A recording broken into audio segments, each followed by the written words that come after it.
ഒക്കെ തന്നെ എൻ്റെ കഥ പറയാനുള്ളൂ. അതിൻ്റെ ഇടയിൽ ഒരുപാട് വിമർശനങ്ങൾ, ഒരുപാട് പരാതികൾ, ഒരുപാട് അവിഖ്യാതികൾ ഇതൊക്കെ നേരിട്ടുകൊണ്ടിരിക്കുകയാണ്. എനിക്ക് നിങ്ങളോട് പറയാനുള്ള സമയം അതിക്രമിച്ചെന്നറിയില്ല. ഒരു ബാംഗ്ലൂർ പ്രശ്നങ്ങൾ എല്ലാവരും അറിഞ്ഞിട്ടുണ്ടാവും.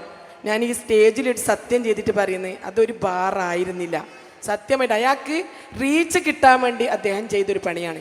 ഞാൻ അദ്ദേഹത്തോട് വിളിച്ചപ്പോൾ ചോദിച്ചു, നിങ്ങൾ എന്തിനാണ് അവിടെ വന്നത്? ഞാൻ അവിടെ കയറുന്നതിൻ്റെ മുന്നേ നിങ്ങൾക്ക് പറയായിരുന്നില്ല ഇത് ഇന്ന സ്ഥലമാണെന്ന്. അത് ഈ ബാംഗ്ലൂർ, മറ്റേ മൈസൂർ ബാംഗ്ലൂർ, ചെന്നൈ, എങ്ങനെയുള്ള ബോംബെയിലൊക്കെ പോയി കഴിഞ്ഞാൽ അതിൻ്റെ പേരെന്താണ്?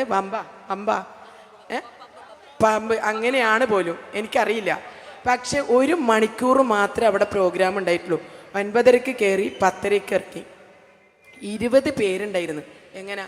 ഈ ഭാഗത്ത് 10 പേര്, ഈ ഭാഗത്ത് 10 പേര്. അത്രയും പ്രൊട്ടക്റ്റ് ചെയ്തിട്ടാണ്. അത് ഏത് അവിടെ ദൂരനാട്ടിൽ പോയാലും അങ്ങനെ തന്നെയാണ്. അവരെ നല്ല ഇതിലാണ് കയറ്റുക. അവിടെ പഠിക്കുന്ന കോളേജ് കുട്ടികൾ, ഞാൻ എത്രയോ പ്രാവശ്യം ഇപ്പോൾ ബാംഗ്ലൂരിൽ പോയിട്ടുണ്ട്.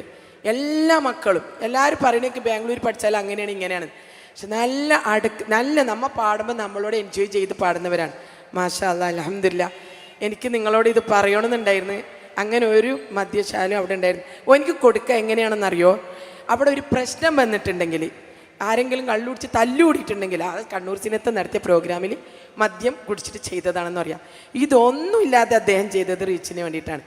പക്ഷേ ഇതെനിക്ക് വേണ്ടിയിട്ടല്ല. ഇനി ഒരുപാട് തലമുറകൾ വളരുന്നുണ്ട്. ഒരുപാട് പാട്ടുകാർ ഇനിയും ഇതിൽ വരാനുണ്ട്. മക്കളൊന്നും ഇതറിയാതെ പല സ്ഥലങ്ങളിൽ എത്തിപ്പെടുന്നതാണ്. ഇങ്ങനെയുള്ള ഇതൊന്നും നിങ്ങൾ ആരും വിശ്വസിക്കരുത്. പിന്നെ അദ്ദേഹം വിചാരിച്ച് ഞാൻ ഈ വേഷത്തിലല്ല പോകാമെന്നാണ്. പക്ഷെ അദ്ദേഹത്തിൻ്റെ അപ്പുറത്തെ ആൾ പറഞ്ഞാലും ഞാൻ ഇങ്ങനെയുള്ള വേഷത്തിലേ കയറുള്ളൂ. ഞാൻ പഠിച്ചു വന്നത് എങ്ങനെയാണ് ഇൻഷാ അല്ലാ. അതുപോലെ ഒരു ഉസ്താദും പറയുന്ന കേട്ടു ആയിഷ ബീബിനെ കുറിച്ച്. സത്യമായിട്ടും ആ പാട്ട് കവിയുടെ ഒരു ഇതിൽ വന്നതാണ്. അത് ആയിഷ ബീബി റളിയല്ലാഹു അൻഹയെ കുറിച്ച് പാടിയതല്ല. നമ്മൾ വർണ്ണിക്കണവരാ. നമ്മൾ ആയിഷ ബീബിനെ കണ്ടിട്ടില്ല, സുമയ്യ റളിയല്ലാഹു അൻഹയെ കണ്ടിട്ടില്ല, ഖദീജ ബീബി റളിയല്ലാഹു അൻഹയെ കണ്ടിട്ട് ഒന്നും ഞങ്ങൾ കണ്ടിട്ടില്ല. ഞങ്ങൾക്ക് തന്ന മതപണ്ഡിതന്മാർ തന്ന ഒരു വിവരണമുണ്ട്, ഒരു ആദർശം. അത് ഞങ്ങൾ പിൻപറ്റി ജീവിക്കുന്നവരാണ്. ഈ പാട്ട് ആയിഷ ബീബി റളിയല്ലാഹു അൻഹയെ കുറിച്ച് ബാപ്പൊക്കെ എഴുതിയിട്ടില്ല. പാടി ലാസ്റ്റ് വരുമ്പം പറയാണ്, ആയിഷ ബീബി റളിയല്ലാഹു അൻഹ സ്വർണ്ണം ഇട്ടിരുന്ന, പിന്നെ മറ്റേ നെറ്റിപ്പട്ടം കെട്ടിയിരുന്ന, കൈവിരലിൽ പൊന്നിട്ടിരുന്ന, ഇല്ല, അന്ന് ദാരിദ്ര്യത്തിൻ്റെ സമയമായിരുന്നത്. പക്ഷേ ലാസ്റ്റ് പറഞ്ഞു വരുമ്പോൾ ആയിഷ ബീബിയെ പോലെയുണ്ട് എന്ന് മാത്രമേ അതിൽ പറയുന്നുള്ളൂ. അല്ലാണ്ട് ആയിഷ നിങ്ങളെല്ലാം തെറ്റിദ്ധരിച്ചിട്ടുണ്ടാവും. ആയിഷ ബീബി റളിയല്ലാഹു അൻഹയെ കുറിച്ച് പറയുന്നില്ല. അന്നത്തെ കാലഘട്ടത്തിൽ ജീവിച്ച നമുക്കറിയാം, നബി സല്ലല്ലാഹു അലൈഹി വസല്ലം ഒരു ഓലൻ്റെ മേലിൽ കിടന്നിട്ട് ഇതായി. ഇന്ന് ഏതെങ്കിലും പണ്ഡിതന്മാർ ആ ഓലൻ്റെ മേലിൽ കിടന്ന് നമുക്ക് കാണിച്ചു തരുമോ? ഇല്ല. അവർ പ്രസംഗിക്കുന്നു. ഉമർ ഖത്താബ് റളിയല്ലാഹു അൻഹു വയറ്റിൽ കല്ല് കെട്ടിയിട്ടാണ്. ആരെങ്കിലും ചെയ്യോ? ഇല്ല. മാഷാ അല്ലാ, അൽഹംദുലില്ലാ. ഞാൻ ഇത് മതപ്രസംഗം പറയുന്നതല്ല. പക്ഷെ ഇന്നത്തെ കാലഘട്ടം, ഞാൻ ജീവിക്കുന്ന ഈ നൂറ്റാണ്ടിലാണ്.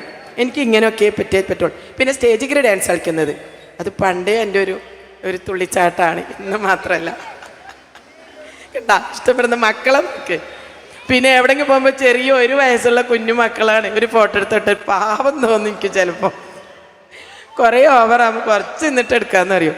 ആരും തെറ്റിദ്ധരിക്കേണ്ട. എൻ്റെ വാക്കിൽ എന്തെങ്കിലും നിങ്ങൾക്ക് അലസരപ്പെടുത്തിയിട്ടുണ്ടെങ്കിൽ നിങ്ങൾ എല്ലാവരും എനിക്ക് പൊരുത്തപ്പെട്ടായിരുന്നു. മാഷാ അല്ലാ, അൽഹംദുലില്ലാ. നമുക്കറിയില്ല നാളെ നമ്മൾ തമ്മിൽ കാണുമെന്നൊന്നും.